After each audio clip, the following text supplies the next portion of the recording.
안녕하세요. 역사랑 놀자입니다. 이번 시간에는 고려의 후삼국 통일에 대해서 알아보려고 하는데요. 앞서 신라의 문무왕이 삼국을 통일한 이후 통일신라는 고구려인, 백제인들에게 관직을 주어 신라의 정계에 편입시키는 한편 중앙군으로 고구려인, 백제인, 신라인이 모두 섞인 구서당을 창설하는 등 다양한 민족융합 정책들을 펼쳤습니다. 하지만 통일신라의 이러한 노력들은 얼마 안가 발해가 등장하면서 남북국 시대가 시작되고 또한 골품제 등 신라 사회의 여러 문제점들로 인해 한계점을 드러냈죠. 더군다나 진골귀족들의 왕위 다툼이 심화되면서 통일신라 말기가 되자 수많은 호족들이 들고 일어났고 이 중 궁예와 견훤이 옛 고구려, 백제 땅에 거주하던 고구려계 신라인, 백제계 신라인들에게 고구려와 백제의 부활을 외치며 이들의 호응을 받는 데 성공. 그 결과 후고구려와 후백제를 세우게 됩니다. 통합된 삼국이 다시 분열하여 후삼국 시대가 개막한 것입니다. 그런데 얼마 안가 궁예와 그를 지지하던 고구려계 호족들 간의 내분이 일어났고 이로 인해 고구려계 호족들이 궁예를 폐위시키고 새로운 인물을 왕위에 올리게 되니 이 인물이 바로 고려의 태조 왕건입니다. 그리고 왕건은 이후 신라의 항복을 받아내고 멸망한 발해의 유민들을 받아들였으며 후백제를 멸망시키면서 분열된 삼국을 다시 통일하게 되죠. 따라서 이번 시간에는 두 번째 민족 통일 국가인 고려의 통일 과정에 대해서 차근차근 살펴보도록 하겠습니다. 통일신라는 36대 해공황 이후 진골귀족들의 권력 다툼이 심화되면서 왕권이 점차 약해져만 갔습니다. 또한 이로 인해 중앙의 통제가 각 지방들에 제대로 미치지 못하자 지방 각지에서는 호족들이 등장하여 각자 독립된 세력을 구축하기 시작하였죠. 그러다가 51대 진성여왕 시기가 되면 이 호족들은 완전히 군벌화가 되어 전국 각지에서 반란을 일으키기 시작했는데요. 이때 신라의 중앙정부는 이들을 전혀 통제하지 못했고 그 결과 수많은 호족들이 자웅을 겨루는 한국판 전국시대가 펼쳐지게 됩니다. 그리고 시간이 지나면서 이 수많은 호족들 중 견훤과 궁예라는 인물이 가장 큰 세력을 이루게 되는데요. 먼저 견훤은 서남지방의 호족들을 포섭하여 무진주와 완산주를 장악한 뒤 다음과 같이 의자왕의 복수를 부르짖으며 완산주를 중심으로 후백제를 건국하여 왕위에 올랐습니다. 당 고종이 신라의 요청에 의하여 장군 소정방을 보내 수군 13만을 거느리고 바다를 건너왔고 신라의 김유신도 황산을 지나 사비에 이르기까지 휩쓸어 당나라 군사와 함께 백제를 멸망시켰으니 이제 내가 어찌 완산의 도읍을 세워 의자왕의 오랜 분노를 갚지 않겠는가. 한편 궁예는 북원호족 양길의 휘하장수로 있다가 894년 명주 일대를 장악한 후 점차 세력을 넓혀가는데요. 그러던 중 896년에 왕건부자를 비롯한 패서의 호족들이 그에게 투항해 오자 그들의 근거지인 송악을 수도로 삼은 후 다음과 같이 고구려의 복수를 부르짖으며 후 고구려를 건국하여 왕위에 올랐습니다. 지난날 신라가 당나라의 군사를 요청해 고구려를 깨뜨렸다.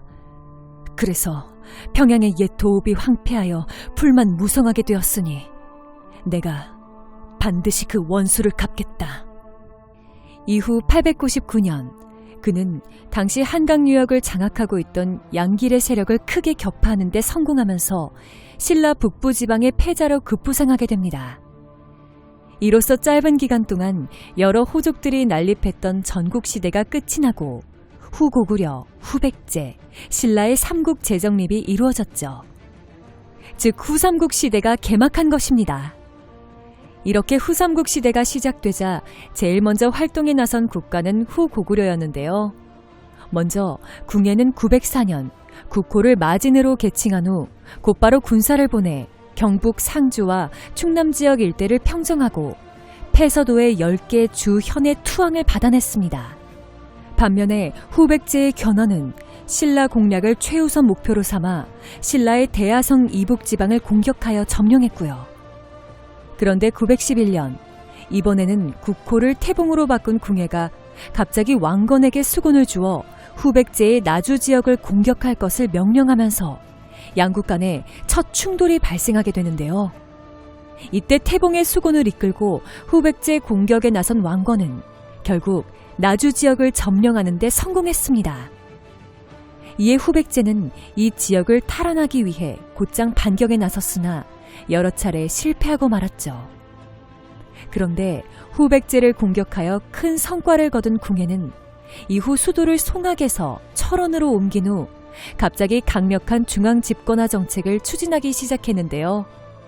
하지만 이러한 그의 행동은 기존의 수도인 송악의 핵심 세력이었던 패서 호족들의 반발을 불러일으키고 말았습니다. 이에 궁예는 자신의 정책을 강하게 밀어붙이기 위해 불교 사상을 이용한 강압 통치를 시도하였고, 결국 위협을 느낀 패서 호족들은 왕건을 중심으로 쿠데타를 일으켜 궁예를 폐위시켰으며 918년 왕건을 왕위에 옹립하였습니다.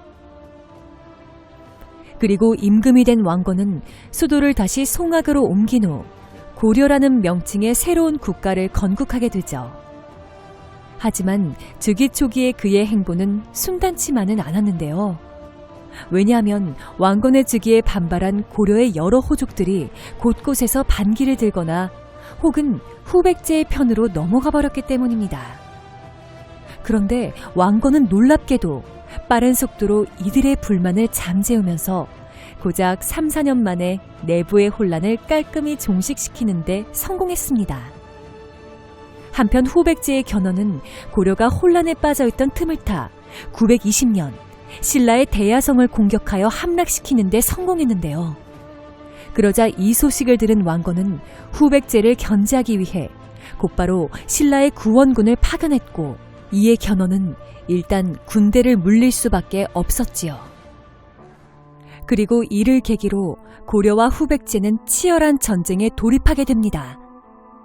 먼저 양국은 조물성에서 첫 충돌을 하게 되는데요. 925년 10월 후백제의 견훤이 직접 기병 3,000명을 이끌고 고려의 조물성을 공격하자 왕건도 직접 원군을 이끌고 도착하여 견훤과 전투를 벌였습니다. 하지만 치열한 접점에도 불구하고 양측은 결국 승부를 내지 못했고, 이에 양측은 왕건의 제의로 화친을 맺은 후 인지를 교환하기로 하였습니다. 그런데 얼마 안가 견훤이 고려에 보냈던 인질이 갑자기 사망하자 이 소식을 들은 견훤은 왕건이 일부러 인질을 살해한 것이라고 생각하고는 강화를 먼저 파기했고, 이로 인해 양국은 다시 전쟁에 돌입하게 되는데요.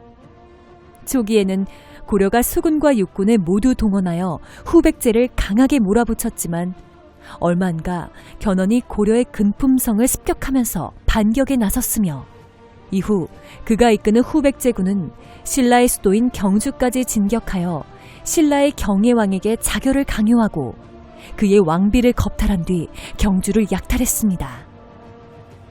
이에 왕건은 신라의 구원 요청을 받고는 군사 1만 5천 명을 동원하여 남하하기 시작했는데요.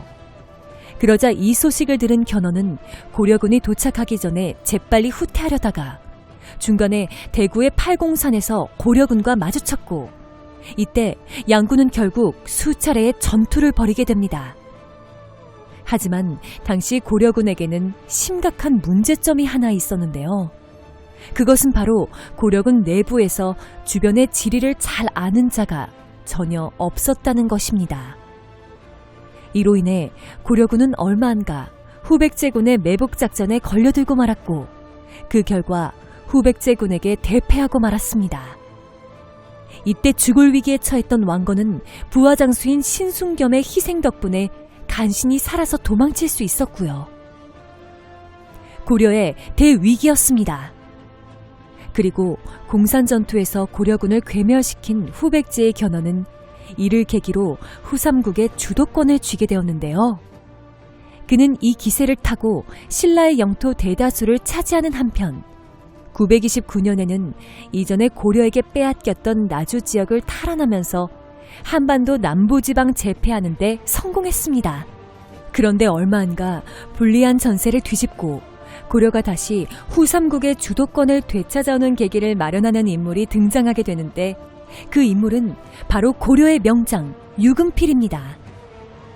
929년 12월 후백제의 견훤은 군사들을 이끌고 고려의 영토였던 경북 고창을 공격하던 중 갑자기 구원군을 이끌고 온 유금필에게 대패하여 군사 8,000명이 사망하는 엄청난 피해를 입었는데요. 그러자 이 여파로 후백제의 영향력 하에 있었던 신라의 여러 성들이 고려에 항복해왔습니다. 후삼국 시대의 주도권이 다시 고려로 넘어온 것이었습니다. 이에 견훤은 932년 9월 수군을 보내 고려의 수도를 위협하면서 주도권을 되찾아오려고 하였지만 역부족이었고 934년에는 운주성 싸움에서 또다시 고려의 장수 유금필에게 대패하면서 결정타를 맞고 말았습니다. 그런데 견훤에게 닥친 시련은 이뿐만이 아니었는데요. 왜냐하면 935년 후계자 문제로 불만을 품은 아들 신검이 동생들과 반란을 일으켜 그를 금산사라는 절에 유폐시키고 자신이 왕위에 오르는 사건이 일어났기 때문입니다. 그러자 이 틈을 노린 왕건은 장수 유금필에게 수군을 맡겨 후백제의 나주 지역을 재탈환하는 데 성공하였고 이에 금산사에 유폐되어 있던 견훤은 탈출을 감행하여 고려군이 주둔하고 있는 나주 지역으로 향한 뒤 결국 고려로 망명했습니다. 또한 비슷한 시기에 신라의 마지막 임금이었던 경순왕이 왕건에게 나라를 바치고 항복하였으며 더불어 멸망한 발해의 태자 대광현이 수만 명의 유민들을 이끌고 고려로 귀순해오자 후삼국의 주도권은 완전히 고려 쪽으로 기울어졌지요. 이후 936년 6월 고려로 귀순한 견훤은 자신을 배신한 아들들을 벌하기 위해 왕건에게 후백제 정벌을 강하게 요청했는데요. 이를 받아들인 왕건은 936년 9월 고려의 모든 국력을 총동원하여 약 10만에 달하는 대군을 편성한 뒤 드디어 후백제를 멸망시키기 위해 진격을 시작했습니다. 그리고 이 소식을 들은 후백제 또한 모든 국력을 총동원하여 고려군 방어에 나서면서 양군은 오늘날 경북 구미시에 있는 일리천이라는 곳에서 만나 최후의 결전을 벌이게 됩니다. 그런데 이 전투는 의외로 허무하게 고려의 승리로 끝이 났는데요. 왜냐하면 전투의 전개 과정에서 후백제의 장수들이 고려군 진영에 있던 견훤의 깃발을 보고는 속속 투항해왔기 때문입니다. 그러자 왕건은 이 기회를 놓치지 않았고 곧바로 총공세에 나서서 결국 후백제군을 대파하는 데 성공했습니다. 이후 왕건은 전투에서 패배하고 도주한 후백제의 왕 신검을 끝까지 쫓아가 그의 항복을 받아내면서 드디어 후백제를 멸망시키고 삼국을 다시 통일하는 데 성공했습니다. 이렇게 고려에 의해 삼국이 재통일되면서 마침내 혼란스러웠던 후삼국 시대가 끝이 났으며 그 결과 한반도의 새로운 주인이 된 두 번째 통일국가 500년 고려 왕조의 시대가 개막하게 됩니다.